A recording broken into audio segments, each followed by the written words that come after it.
ಹೆಣ್ಣು ತಾಯಿ ಭೂಮಿ ತಾಯಿ ದೀನ ದಾನ ಮಾಡಬೇಕು, ರಕ್ತ ದಾನ ಮಾಡಬೇಕು. ಹೆಣ್ಣು ತಾಯಿ ಈ ಭೂಮಿ ತಾಯಿ. ಸಾಯರು ವಯಸ್ಸಾದವರು ಆಕ್ಸಿಡೆಂಟ್ ಆದ್ರೆ ರಕ್ತನೇ ಇರಲ್ಲ, ದಾನ ಮಾಡಬೇಕು, ಜೀವನ ಉಳಿಸಬೇಕು.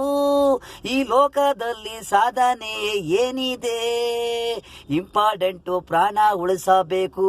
ಯಾರೇ ಆಗಲಿ ಯಾರೇ ಹೋಗ್ಲಿ ಆಕ್ಸಿಡೆಂಟ್ ಆದ್ರೆ ನಮ್ಮವರಾಗ್ಲಿ ಹೊರಗಡೆ ಜೀವ ಪ್ರಾಣ ಜೀವ ಉಳಿಸಬೇಕು. ಅವರಿಗೆ ರಕ್ತದಾನ ಮಾಡಿ ಉಸಿರು ಉಳಿಲಿ ಪಬ್ಲಿಕ್ಕು. ಹೆಣ್ಣು ತಾಯಿ ಮಗು ತಾಯಿ ರಕ್ತನೇ ಇಲ್ಲ ನೋಡಿ, ಜೀವದಾನ ಮಾಡಿ ಮೊದಲು ಶ್ರೀನ ಉಳಿಸಿ. ಹೆಣ್ಣು ತಾಯಿ ಭೂಮಿ ತಾಯಿ ರಕ್ತದಾನ ಮಾಡಿ